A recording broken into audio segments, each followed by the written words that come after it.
everybody. It is Thursday, and I thought I would do something a little different today. I haven't put a video on here. The last one I didn't turn out. It would have been awful to post it. It was pretty bad. Anyway, and so I saw a recipe online the other day for a cake called Gob Cake. And I started looking at it, and it was made with chocolate cake mix and chocolate instant pudding and like your regular pound cake that you make with a chocolate cake mix and instant pudding. But I'm trying not to do so much chocolate because Randy and I both are kind of thinking that it might interfere with him sleeping well at night. So, and that's at night when we have dessert. So I'm substituting a French vanilla cake mix for the chocolate. And the filling sounds like the old-fashioned frosting that you used to use on the red velvet cakes before cream cheese frosting took its place some years ago, when everybody started putting cream cheese frosting on red velvet instead of this homemade frosting that you cook a little bit, the milk and the sugar. And in fact, let me read the recipe for the filling. The filling is a 1/3 cup of flour, 1 cup of evaporated milk, 1/2 cup of butter, 1/2 cup of shortening, 1 1/4 cup sugar, 4 teaspoons of vanilla extract. And you cook the flour and the milk together, and then you mix all the other things together, and that's your filling. So what I'm going to do is, I'm changing it up a little bit. I'm going to add almond extract to the French vanilla cake mix, and I am going to make this same filling for the Gob cake, but then I think I'm going to frost the entire thing with whipping cream. Not sure yet, but I think that's what I'm going to do, and maybe get some fresh strawberries and put that in between on top of the Gob filling before I put the top layer. So what you do is, let me show y'all here. I've got the cake mix, and I'm getting ready to put the eggs in, but I am using, I think this is what it called for, 2 of these are not jelly roll pans. They're made like the jelly roll pans as far as the sides go. They're just cookie sheets, but I think they're probably, each one is probably almost 1/2 of a regular jelly roll pan. So you just divide the cake mix in between the 2 pans, bake them. You put 1 layer out. I used parchment paper on the bottom to where it'll be easier to take the cake out and then peel it off.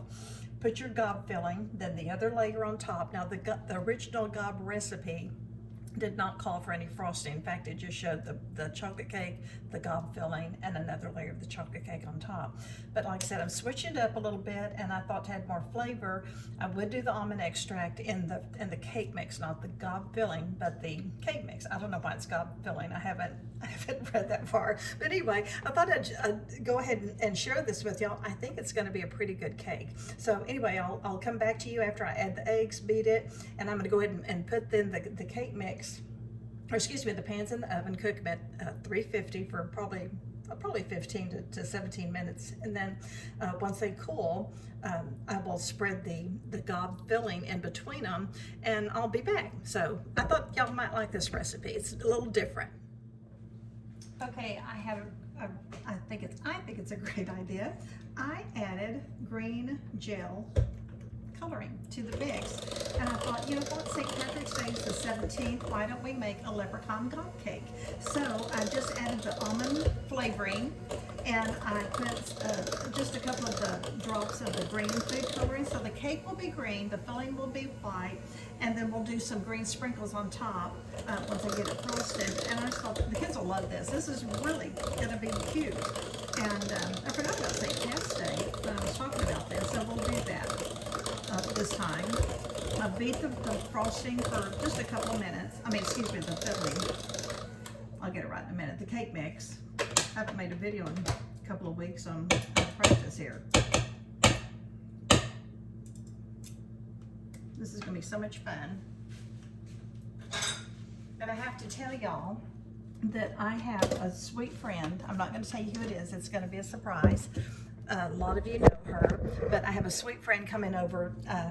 We were scheduled to do it Monday, but then she had a conflict, and so we're going to reschedule. But she's going to bring one of her favorite recipes, and we're going to have her cook it, and I'm going to video it. And so I started thinking about how fun it would be to have different people come and cook some of their favorite dishes, and that way y'all don't have to look at me all the time, and you get a variety of dishes.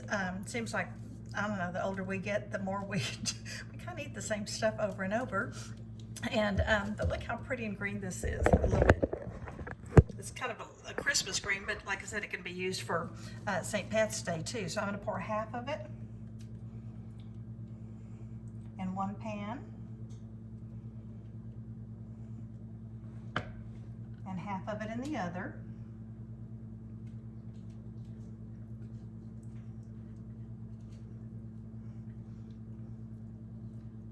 Y'all, I made a Kentucky butter cake. I was supposed to take dinner to some people the other night, and I thought it'll be fun to make a Kentucky butter cake, and that'll be the dessert. It's so good. Everybody loves it. It's a great cake to take for company because they can put ice cream on it if they want. They can just eat it plain, and if they don't eat it all, they can put it in the freezer and freeze it.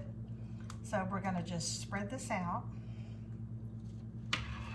I did spray a little bit of Pam on the parchment paper.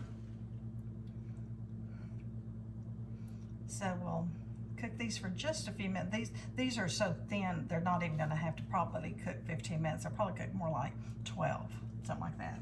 So we'll put this in the oven. But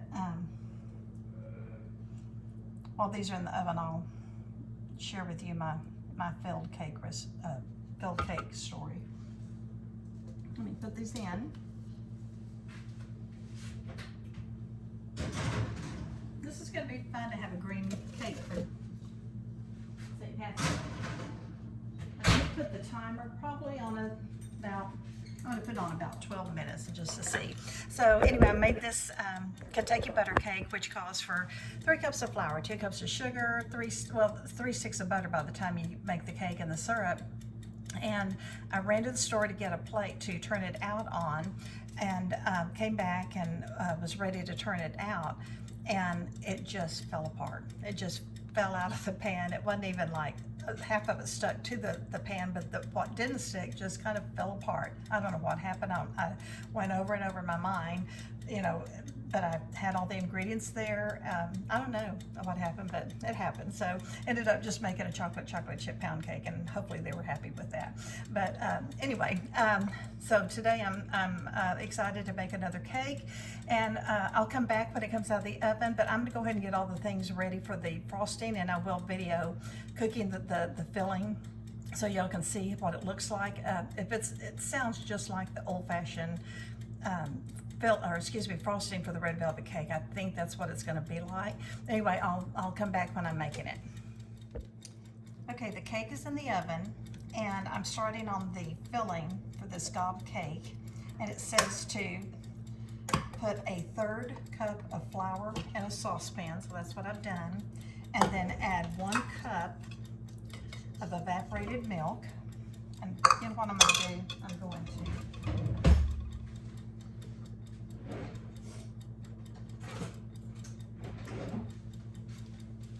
I'm going to gradually add it so I can whisk it with the flour and it doesn't turn out all lumpy. And once I whisk it in, I'm going to cook it until it boils and gets thick. And then once it's thickened, you set it aside, let it get to room temperature. And while it's cooling, you mix up the shortening and the butter. And once you get all that fluffy with the extracts, and then you add it to this cooled milk flour mixture, and that's your gob filling. So, okay, there's our milk and our flour, and I'm gonna cook it with, stirring it with the whisk to be sure it doesn't lump. And so I'll be back after it thickens. Okay, the mixture, that didn't take not even 2 minutes, I don't think, y'all. And it's thick. It just looks kind of like honestly, kind of like mashed potatoes. But we're gonna let this cool, and then we'll add it to our frosting that I beat with butter and shortening. And I haven't looked at the other ones. I think that's there. That's smooth, no lumps.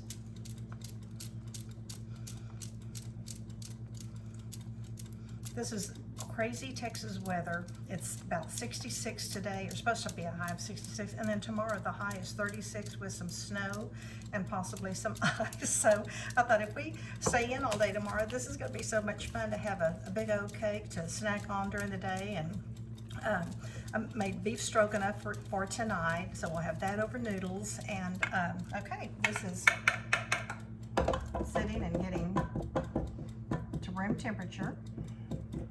There we go. And so I'll make the rest of the frosting, and let me read the ingredients to you again. I know I read them a while ago, but let me read them to you.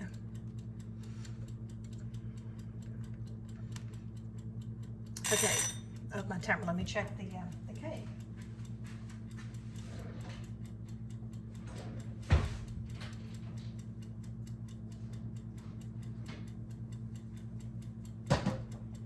That one's already ready, and this one had a little bit more batter in it. I think this one's ready too. Let me take that off the burner since it had the burner a while ago. Let me show y'all how pretty and green they turned out. See how pretty and green they are. So that'll be a great leprechaun cake for tonight, tomorrow. And anyway, so the filling, I just cooked 1/3 cup of all-purpose flour, 1 cup of evaporated milk, cooked it and stirred it constantly until it got thick. It was maybe 1.5 to 2 minutes. Now I'm going to beat 1/2 cup of butter, which is softened stick of butter, got it right here, 1/2 cup of shortening, 1 1/4 cups of sugar, and a teaspoon of vanilla extract. So I'll get that all beat. I'm not gonna make y'all listen to the mixer because it's so loud. So I'll get that all beat, and then we'll add this milk and flour mixture to it. And that's your gob filling. So anyway, I'm excited. I haven't had this in a long, long time. So anyway, I'll be back in just a minute. I keep saying that, don't I? Okay.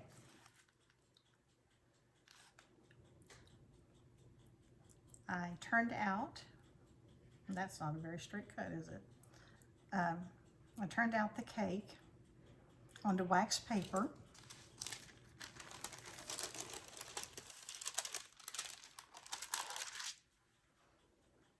And I'm going to put the first sheet of it on the cake plate.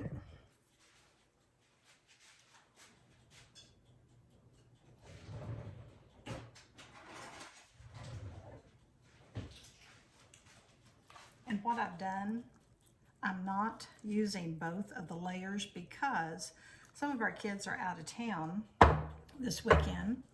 Some of them are going skiing, some of them are at Great Wolf Lodge for spring break.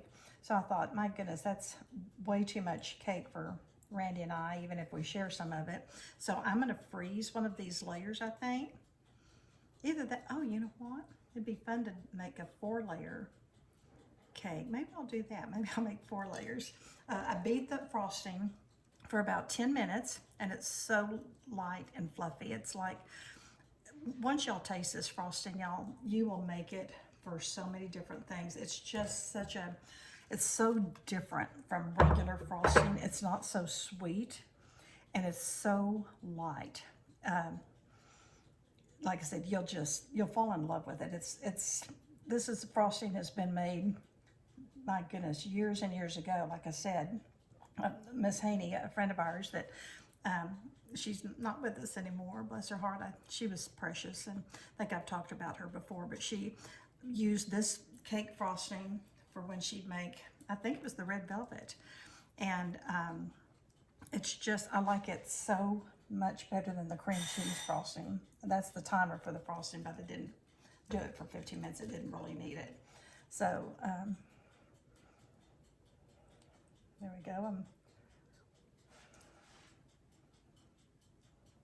Y'all, I'm so excited about having different people. A friend of mine texted me the other day and told me that she got the email confirming that her Brenda Gant cookbook was on its way, which meant that surely I would be getting mine pretty soon. And then yesterday, I got the email saying that it was on its way. So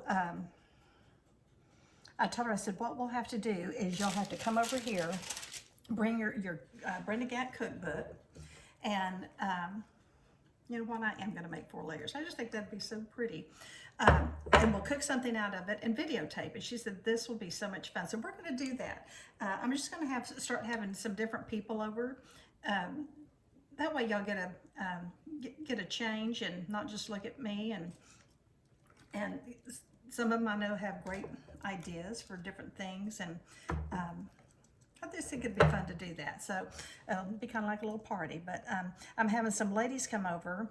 They want to learn how to make pie crust.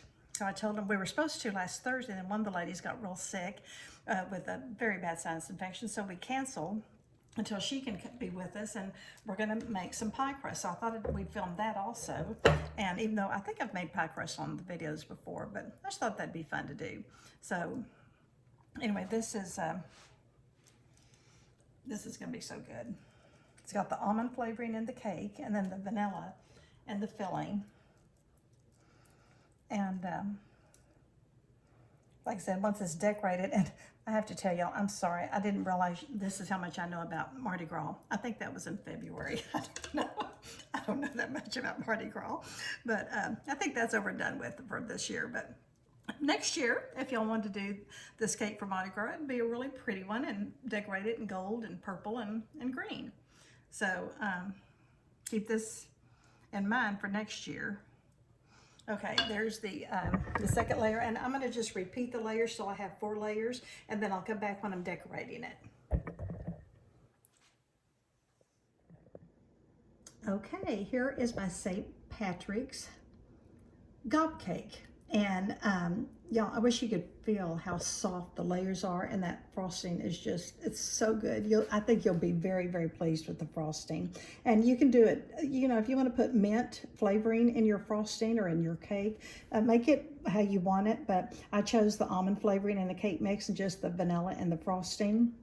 And so I just wanted to tell y'all, happy St. Patrick's Day. Thank y'all so much for watching this. I hope you enjoy the cake. I'm going to put it on the blog. It'll be on chocolatecastles.com, and it's going to be called Gob Cake. So it'll also be on YouTube, Sassy Southern, Trudy K. Cox. So it's everywhere. It's just everywhere. So have a great St. Patrick's Day, and I'll see you when my friend comes over and we do a cooking video. Y'all will have so much fun watching her. She's just a precious lady, and so many people just absolutely love her, and she'll make it fun. And so we'll see you next time. Bye. Well, we now have a St. Patrick's Day Gob Cake that's all ready to be eaten. So I ended up, like I said, putting the 4 layers together. So I did not frost it with whipping cream. I just put the gob filling in between all the layers and topped it and decorated it. So the recipe will be on the blog, chocolatecastles.com, and it'll also be on YouTube that y'all can watch if you want to, if you get bored one night.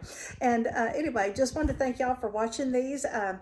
Enjoy the St. Patrick's Day Gob Cake, and make it your own. If you'd rather have mint flavoring in it and use chocolate frosting between those, whatever. It's just, I promise you, you will love this gob filling. It's just so good. It's so light, and it's just like not so sweet for those of y'all that don't like a lot of real sweet desserts. I think you'll be very pleased with it. So anyway, happy St. Patrick's Day, and thank y'all again for watching. Bye.